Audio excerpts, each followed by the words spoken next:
Alors, aujourd'hui, donc, non, euh, poursuite du corrigé sur le langage et la pensée, et nous allons aborder une dimension centrale de cette question en traitant de ce qu'on appelle, dans le langage philosophique, l'ontologie. L'ontologie. L'ontologie est un mot valise, composé de deux termes en réalité. Onto, qui vient du grec ontos, qui signifie ontologie, pardon, excusez-moi, O-N-T-O, pas O-N-T-H-O. Ontologie, qui vient du grec ontos, qui signifie ce qui est, ce qui existe, ou comme on disait dans le temps, l'étant.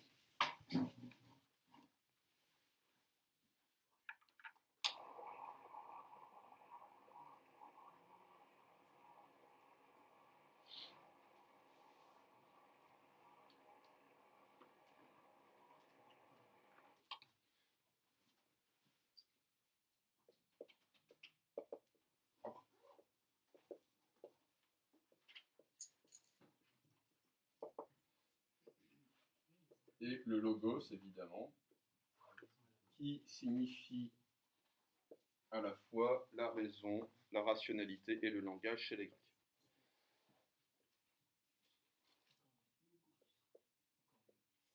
Ce qu'on appelle l'ontologie, c'est la science ou le discours qui étudie ce qui est, qui se demande comment existe la réalité dans ses aspects les plus généraux et les plus fondamentaux.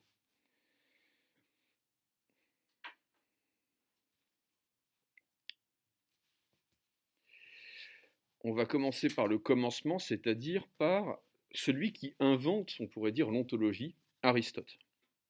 Aristote, dans deux livres, la métaphysique et les catégories.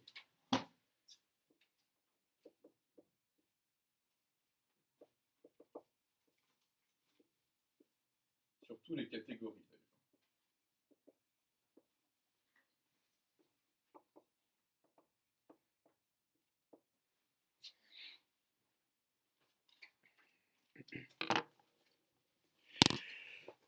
Aristote va concevoir la vérité comme la correspondance entre le logos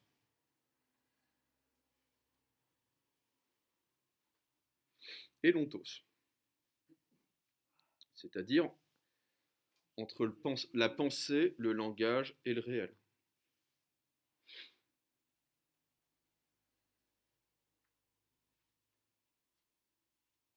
Donc quand est-ce qu'une phrase est vraie? Alors, quand est-ce qu'un énoncé déclaratif est vrai, devrais-je dire, parce que pour Aristote, les ordres, les questions ne sont ni vraies ni fausses. Seules les phrases, on pourrait dire descriptives, seules les phrases déclaratives peuvent être vraies ou fausses. Une question ne peut pas être fausse. Un ordre ne peut pas être faux. Il ne peut pas être vrai non plus. Donc seules les phrases déclaratives peuvent être vraies. Qu'est-ce que c'est que la vérité pour Aristote? Donc c'est lorsque l'énoncé déclaratif correspond à un état de la réalité. On pourrait dire aujourd'hui à un événement ou à un fait.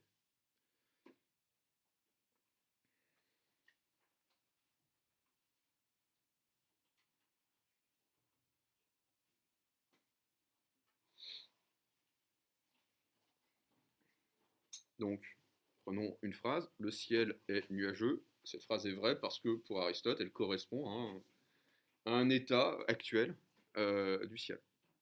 Bon, c'est vraiment simple comme bonjour. Là où ça devient vraiment intéressant et que ça se complique un petit peu, mais à peine, c'est que pour Aristote, il faut comprendre, et c'est ça ce que ça veut dire la correspondance, il faut comprendre que la structure du langage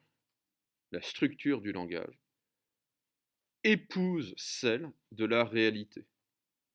Pour le dire encore autrement,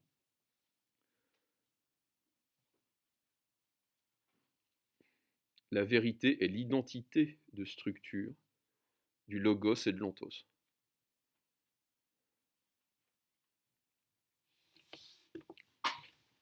Commençons par le niveau du logos, c'est-à-dire par le niveau du langage. Ou de la pensée, mais vous allez voir, ça revient au même pour Aristote.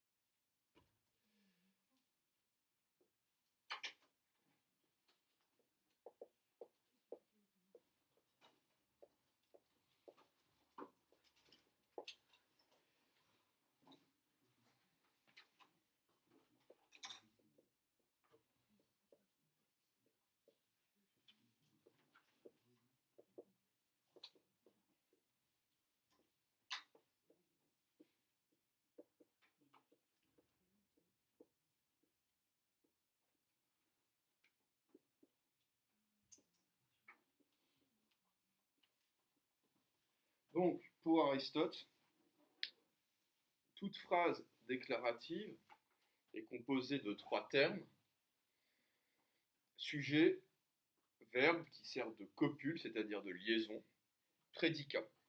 Ça peut être un attribut du sujet, ça peut être un complément d'objet direct, ça peut être un complément circonstanciel, mais Aristote va dire que toute langue renvoie à une structure fondamentale du langage, une structure universelle du langage. Parler, c'est parler de quelque chose. Eh bien, pour parler de quelque chose, vous avez besoin de cette structure: sujet, copule, prédicat.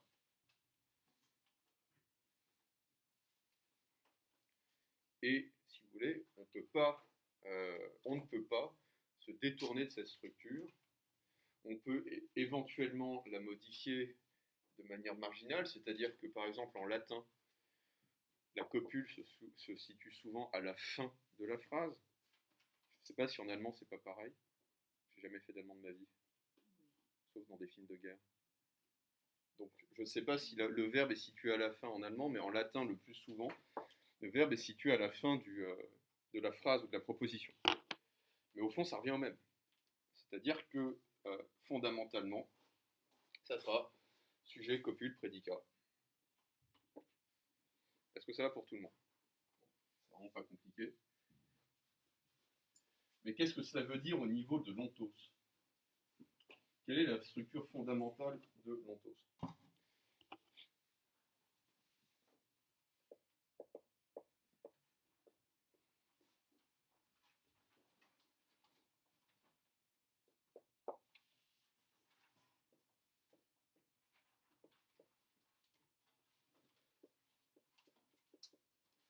Pour Aristote, dire que le ciel est nuageux, cela correspond à la structure fondamentale de l'étang, de Pontos.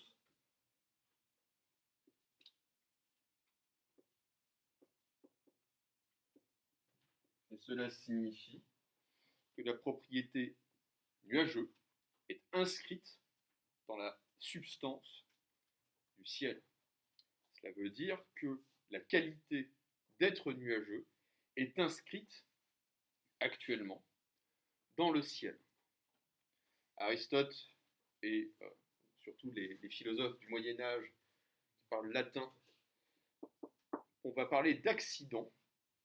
On va parler d'accident pour désigner les propriétés d'une réalité et de substance pour désigner cette réalité.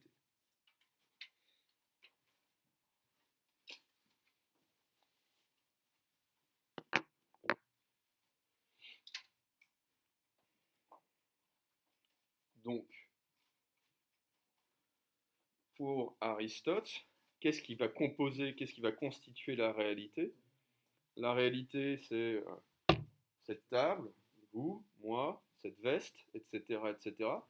Ce sont des individus, ce sont des choses, et ces choses sont dotées de propriétés qui ne se promènent pas toutes seules dans la rue, mais qui se promènent dans ces choses.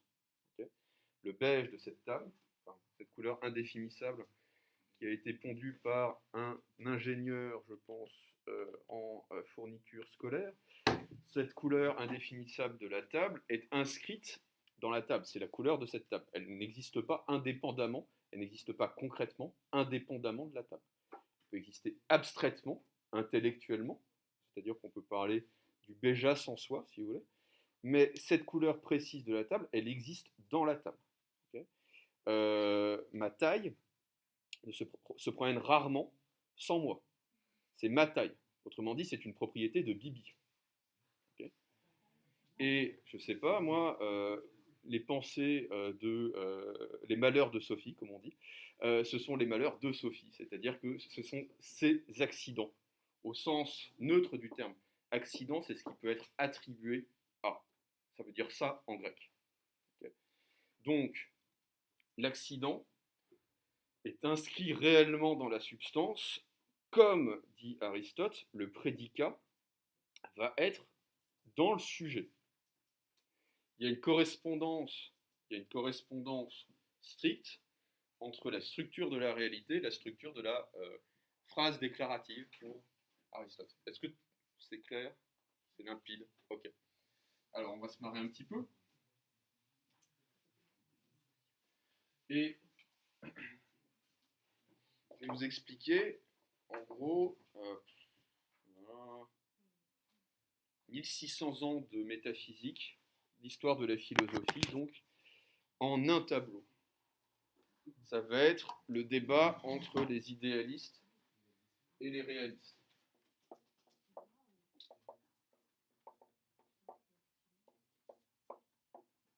Vous allez vite comprendre où je veux en venir.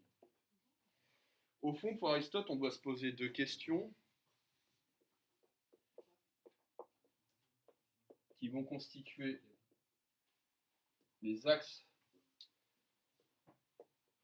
d'un tableau qu'on appelle le carré ontologique. Premièrement, est-ce l'accident d'une substance? Deuxièmement, est-ce le prédicat d'un sujet? Très bien.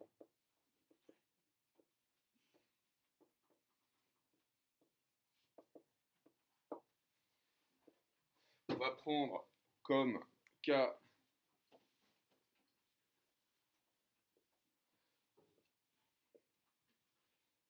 d'école Socrate.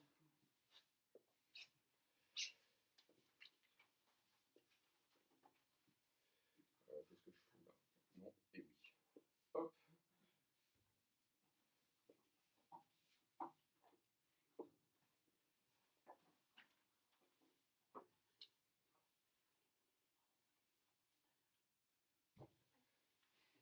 Qu'est-ce qu'on va trouver là? On va trouver tout ce qui relève de l'individuel. Cette ligne-là, c'est la catégorie, on pourrait dire, des individus. Qu'est-ce qui est un individu parmi les individus? C'est-à-dire ce qui est à la fois pas l'accident d'une substance, mais une substance, et pas le prédicat d'un sujet, mais un sujet. C'est vous, c'est moi, etc., etc. C'est ce qu'on appelle des substances individuelles.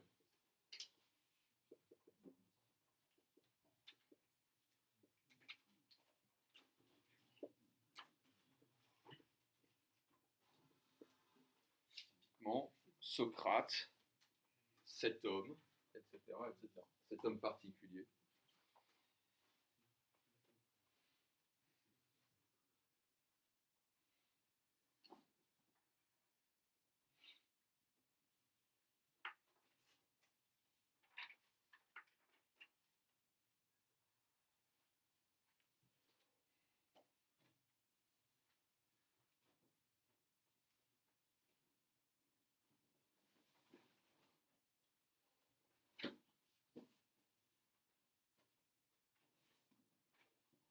Ça va? Alors,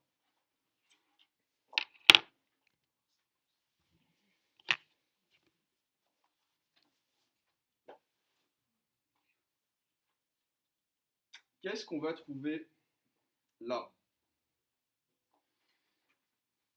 Pardon, qu'est-ce qu'on va trouver là? On va finir ça. On va trouver ici ce qu'on appelle le genre.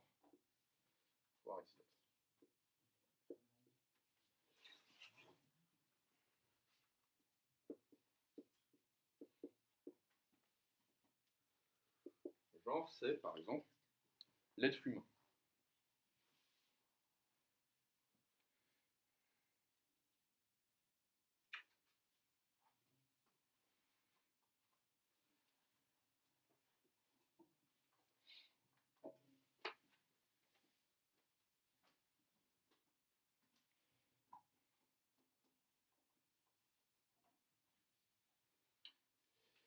Ici, on va trouver des accidents universels.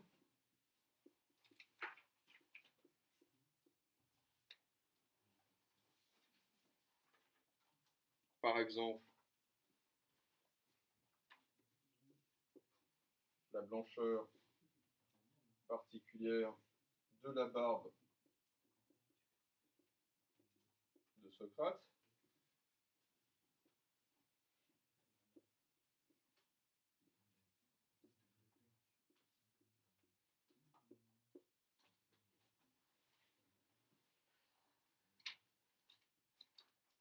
Pardon, excusez-moi, c'est pas du tout un accident universel, ça. C'est la blancheur en soi qui est un accident universel.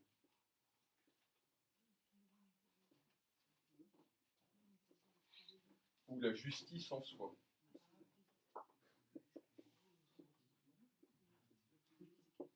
Et là, on va trouver les accidents singuliers.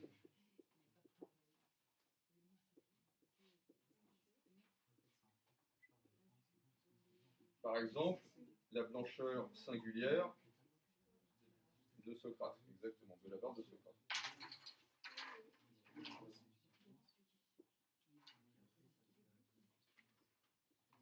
Ou la justice qui vit dans le cœur de Socrate.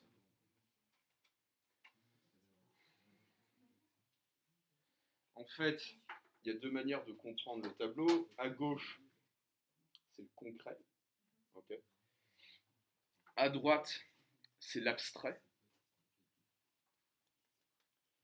En haut, c'est ce qui peut être une substance, c'est ce qui est substantiel.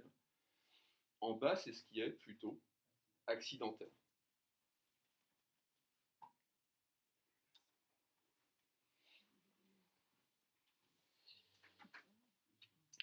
Le combat entre les réalistes et les idéalistes va se résumer à dire que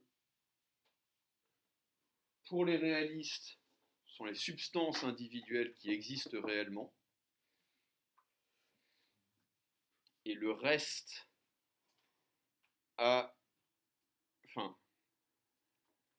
le reste soit est dit d'eux, soit est dans, même si le genre a une existence.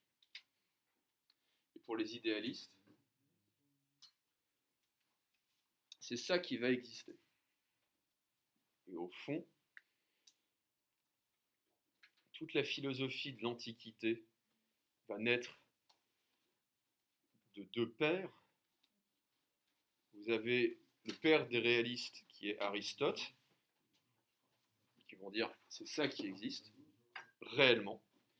Et vous allez avoir le père des idéalistes qui est Platon, qui va dire c'est ça qui existe réellement. Ce sont les idées qui existent réellement. Et toute l'Antiquité, tout le Moyen-Âge, ça va être des efforts, soit pour défendre chacune des positions, soit pour essayer de les concilier. Chez les stoïciens, vous allez avoir à la fois de l'Aristote et du Platon. Chez les néoplatoniciens, évidemment, vous allez avoir surtout du Platon, mais ils vont réintroduire des catégories d'Aristote, etc., etc. Instinctivement, je pense qu'on est plutôt réaliste, nous tous. C'est-à-dire qu'on va considérer que ce qui existe vraiment sont les individus, et ce qui existe le moins, c'est ça. Et si vous faites de la biologie, vous allez être obligé d'admettre que ça existe, que l'humanité existe, que les espèces ont une existence biologique. qu'une espèce, c'est pas simplement une collection d'individus qui peuvent se reproduire entre eux plutôt, il y a bien quelque chose comme une existence de l'espèce au niveau biologique. Ça va? Est-ce que je peux effacer? Ouais, ouais.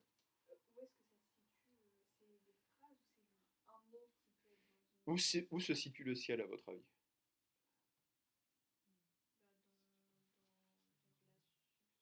Ouais, substance individuelle, effectivement. Où se situe nuageux? Ouais, ouais. C'est un prédicat, c'est un accident singulier ou un accident universel?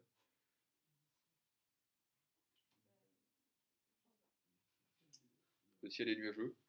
Il est nuageux d'une certaine manière. Non, non, non, nuageux, c'est pas une substance. Non, c'est pas universel, c'est singulier là. C'est le ciel est nuageux de cette manière particulière, si vous voulez. Ok. Mais si, par exemple, je me mets à parler du caractère nuageux en général du ciel anglais, enfin ou chartrain, hein, il se défend pas mal aussi, je vais parler là à ce moment-là, je vais dire, c'est peut-être pas le meilleur exemple le nuageux ici. On va justement prendre un autre exemple qui va permettre d'illustrer vraiment le problème de l'accident universel. Euh, Le Moyen Âge, en philosophie, va déboucher sur une querelle entre ce qu'on va appeler les nominalistes et les idéalistes. Donc, toute l'Antiquité, c'était la querelle entre les idéalistes et les réalistes, on est d'accord. Et le Moyen Âge va accoucher d'une nouvelle querelle, la querelle entre les idéalistes et ce qu'on va appeler les nominalistes. Les nominalistes, on pourrait se dire que ce sont les nouveaux réalistes, puisqu'ils vont prendre la place des réalistes dans ce combat. Et on va voir que justement, c'est un peu plus compliqué que ça. Est-ce que je vous ai complètement paumé ou pas? Ça va? Il y a eu bagarre, si vous voulez, pendant 1400 ans entre les idéalistes et les réalistes. Ça va durer jusqu'au XIIIe siècle à peu près. Hein. Mais au XIIIe siècle, il va y avoir une nouvelle bagarre. La bagarre entre les idéalistes et non plus les réalistes. Mais les nominalistes. Et la question, c'est de savoir si les nominalistes sont encore réalistes, au sens d'Aristote. Ça va? Ok.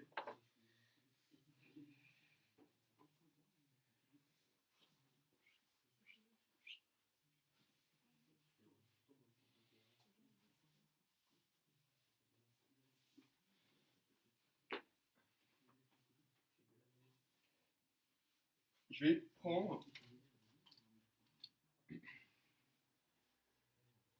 un exemple que je tire d'un philosophe qui s'appelle Guillaume d'Occam.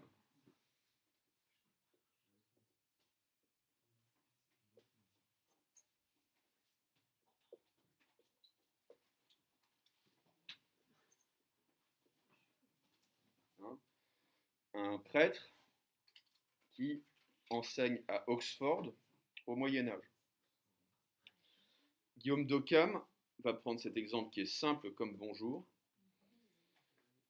Prenons deux murs, un mur à la Sorbonne, un mur au Vatican.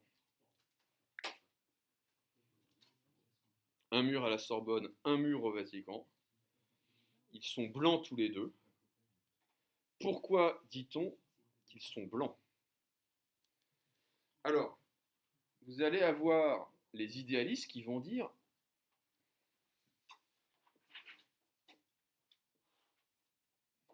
ils sont blancs parce que ce qui existe vraiment, c'est la blancheur en soi, et c'est ce qui va nous permettre de dire que ce mur-là et ce mur-ci sont blancs tous les deux.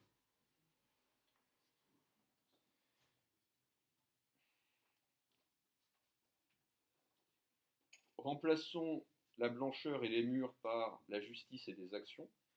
Qu'est-ce qui peut nous permettre de dire que deux actions sont justes? C'est parce qu'il existe la justice en soi qu'on va pouvoir dire ça c'est juste, et ça c'est pas juste. Okay. Les idéalistes pensent que ce sont d'abord les idées qui existent, et qu'ensuite ce sont les individus qui vont participer de l'idée. Okay. C'est parce qu'il existe quelque chose comme le blanc en soi qu'on peut dire ça c'est blanc, ça c'est blanc, ça c'est blanc. Si l'idée de blancheur n'existait pas, on ne pourrait pas dire qu'il y a des objets blancs. C'est la logique de l'idéalisme. Ça va? Et alors, vous allez avoir, non pas les réalistes, pas exactement, je vais vous expliquer pourquoi, mais les réalistes qui vont dire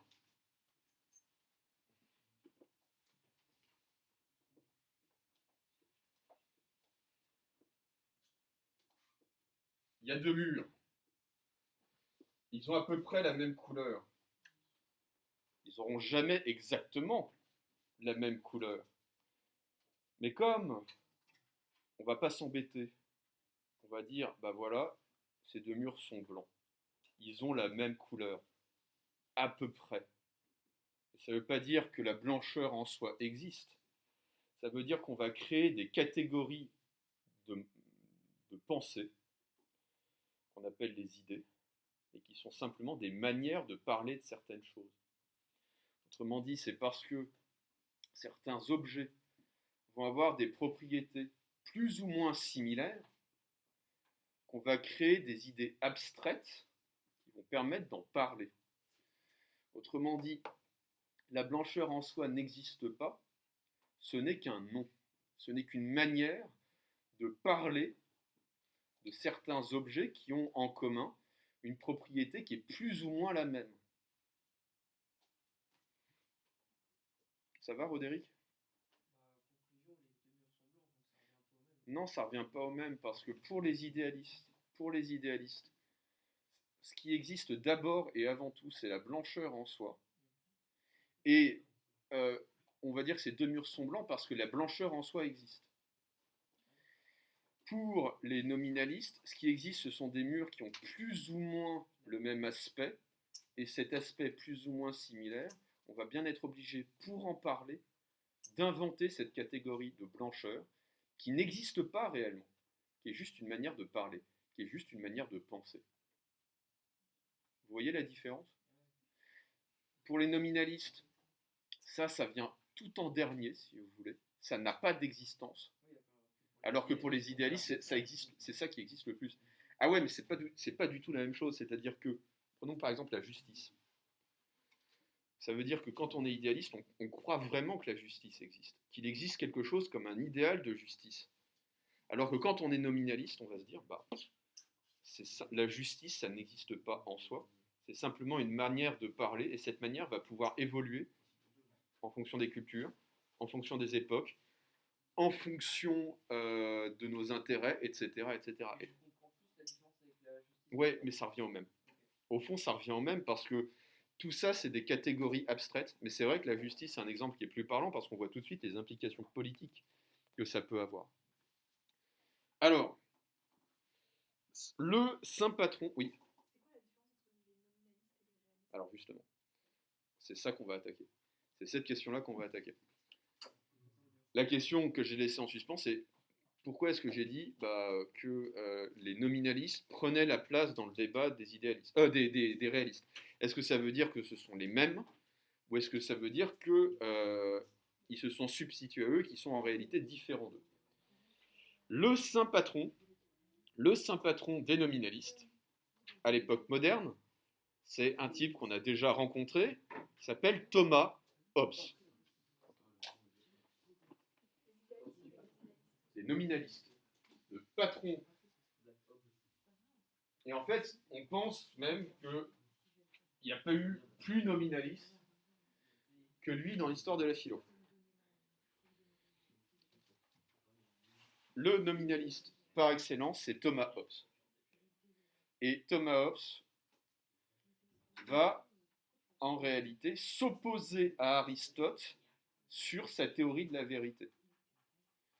Et donc c'est pour ça qu'on ne peut pas dire que les nominalistes sont des réalistes.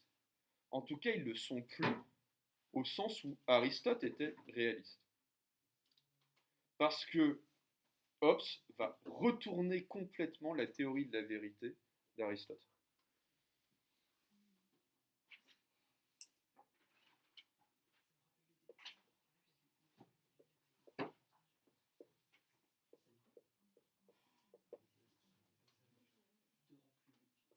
Revenons à Aristote. Et faisons des schémas, comme on dit en théorie des ensembles, de patates. Les Grecs sont des êtres humains. Cela veut dire, pour Aristote, que le prédicat est inscrit, plutôt que l'accident, est inscrit dans la substance. Ça veut dire que vous avez les Grecs, et à l'intérieur des Grecs, vous allez avoir la propriété des êtres humains.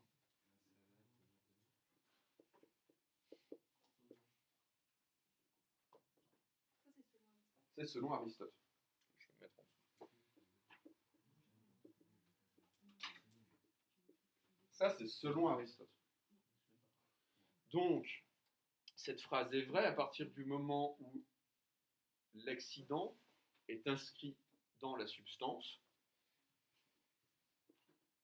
Là, c'est plutôt un genre. Okay.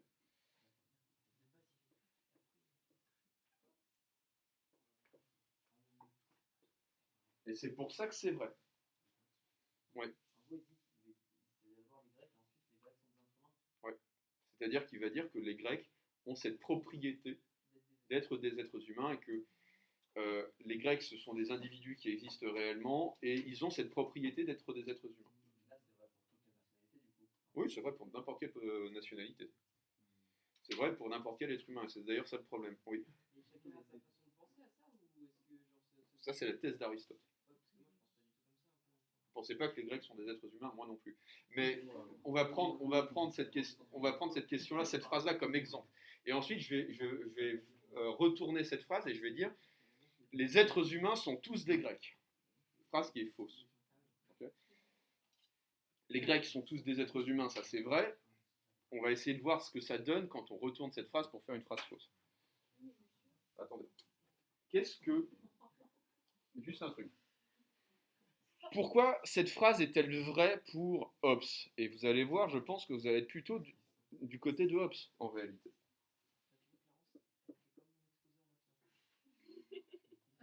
Hobbes va dire, mais ça va pas du tout, ça. Ce qui se passe en réalité, c'est que vous avez les êtres humains, le genre humain. C'est Alexandre ou c'est Baptiste qui m'a dit ça. Mais en vrai, ça marche pour toutes les nationalités, je sais plus. Bah oui. Donc ça veut dire quoi? Ça veut dire que les Grecs, en théorie des ensembles, c'est un plus petit ensemble que l'ensemble qui l'englobe et qui est l'ensemble des êtres humains.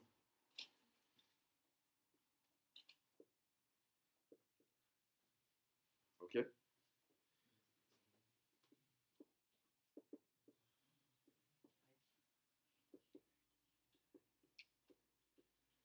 Donc, c'est exactement l'inverse. Pour Aristote, une phrase est vraie à partir du moment où le prédicat est inscrit logiquement dans le sujet. Pour Hobbes, une phrase est vraie à partir du moment où le sujet est inclus dans la classe logique du prédicat. Ça va? Pour que la phrase soit vraie, il faut que le sujet soit plus petit que le prédicat.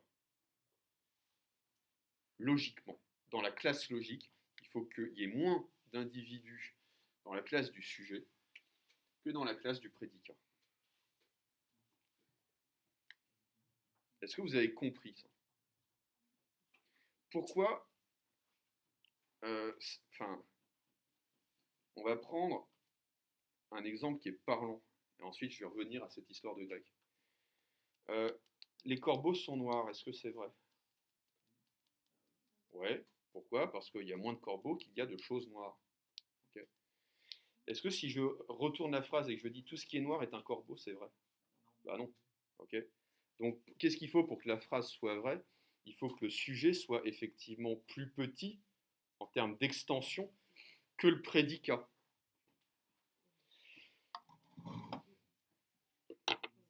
Tout ce qui est corbeau est peut-être noir, mais tout ce qui est noir n'est pas corbeau.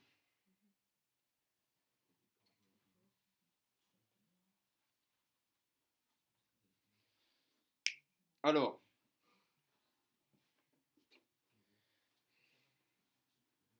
on va voir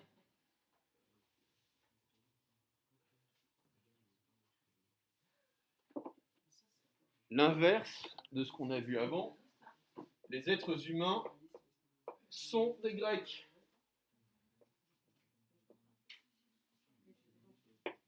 Pourquoi c'est faux? Bah parce qu'on voit bien que si on remplace la grosse patate qui est là par les Grecs et la petite patate qui est là par les êtres humains, ça ne peut pas coller. Pourquoi? Parce qu'il y a plus d'êtres humains qu'il y a de Grecs. Gabin? Alors, personne ne dit ça en fait. Personne ne dit que tous les êtres humains sont des Grecs. Mais on comprend que c'est faux lorsqu'on se rapporte au schéma de Hobbes, en réalité. On comprend que c'est faux quand on se rend compte qu'il y a plus d'êtres humains, que c'est une plus grosse patate, si vous voulez, qu'il y a de Grecs. Les Grecs, c'est une petite patate par rapport au reste des êtres humains. Donc, ce qui est marrant, ouais.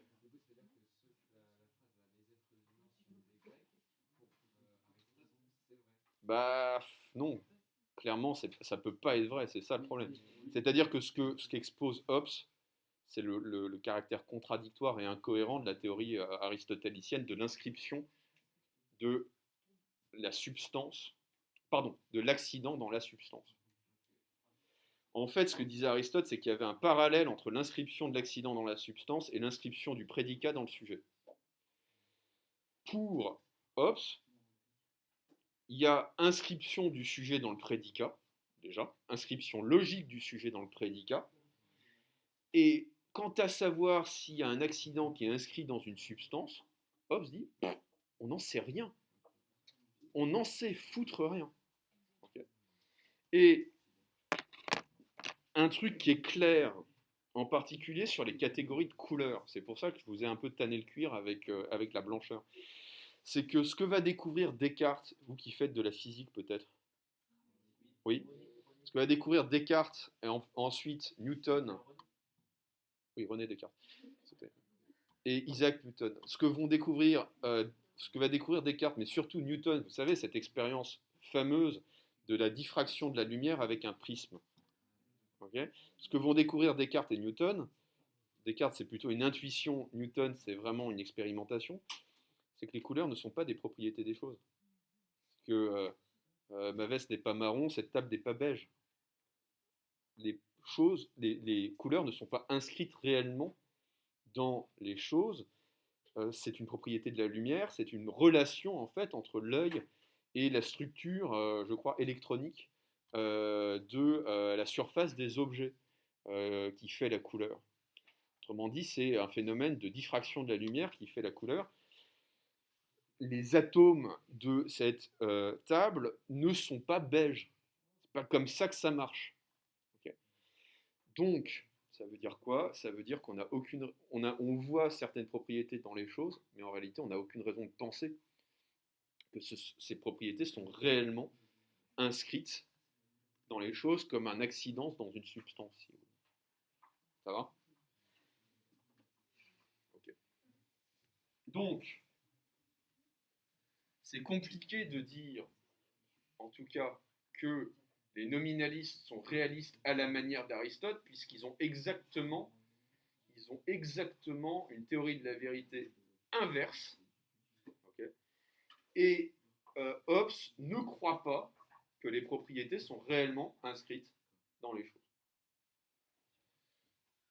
Il n'est pas idéaliste, hein, on est d'accord. C'est pas parce qu'il n'est pas réaliste, au sens d'Aristote, qu'il est idéaliste, il est nominaliste.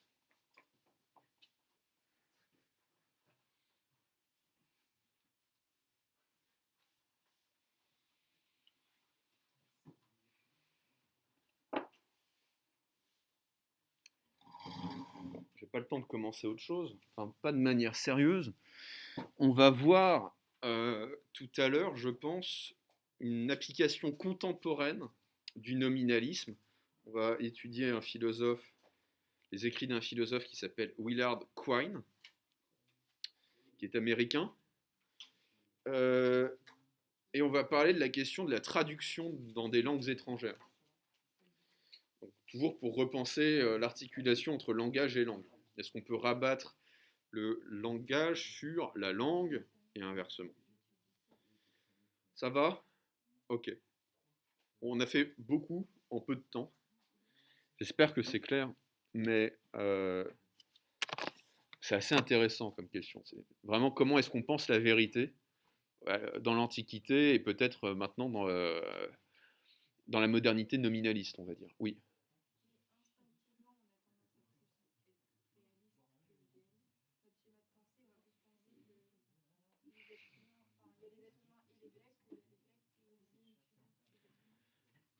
Ouais, je sais pas. C'est-à-dire que quand vous faites un peu d'informatique, par exemple, vous êtes obligé d'être idéaliste.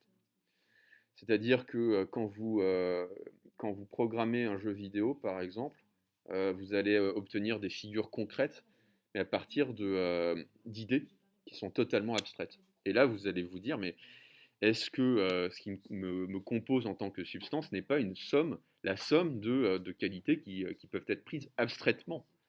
Vous comprenez? Et ça, c'est quelque chose d'assez troublant. Quand vous faites de la biologie, vous êtes bien obligé de dire, bah, l'humanité, c'est pas lui, elle, et Yel, maintenant. Il existe quelque chose comme l'humanité. L'espèce a une existence biologique, et il y a des critères, si vous voulez, et des lois qui définissent la biologie des espèces. Donc là, vous dites, bah, le genre, qu'est-ce que c'est? C'est pas une substance individuelle, ça c'est certain, hein. Vous comprenez? Euh, vous allez avoir le même débat en sociologie, et en particulier en sociologie des foules. On va se rendre compte d'un truc simple, c'est que les individus n'agissent pas pareil lorsqu'ils sont seuls et lorsqu'ils sont en foule. Et ça veut dire quoi? Ça veut dire que la foule a une existence autonome. Or, la foule n'est pas une substance, si vous voulez. Mais on est obligé de la traiter comme un genre. Donc, les idéalistes n'ont pas dit leur dernier mot. C'est vrai que c'est pas instinctif. Mais quand on pense certaines réalités, en particulier en sciences, hein, en économie, en sociologie, on est obligé de penser des genres. On est obligé de penser autre chose que des individus. On est obligé de parler, je ne sais pas, moi, Durkheim parle des catholiques. Les catholiques, c'est pas simplement, en fait, ce catholique-ci, ce catholique-ci, ce catholique-ci. Là, il existe quelque chose comme le catholicisme, si vous voulez. Idem, quand vous faites l'histoire des idées, il faut bien comprendre que les idées ont une influence sur la réalité, qu'elles vont structurer la réalité. Voilà. Petite défense de l'idéalisme. Bon, bah, je vous libère.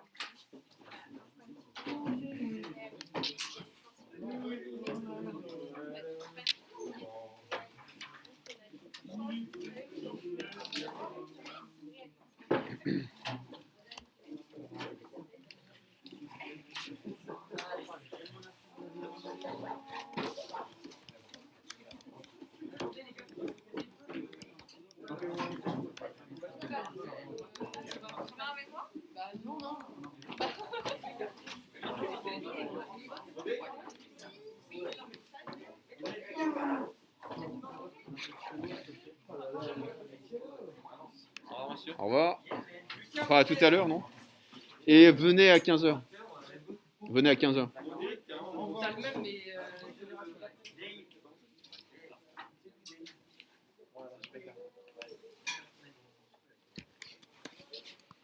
Au revoir.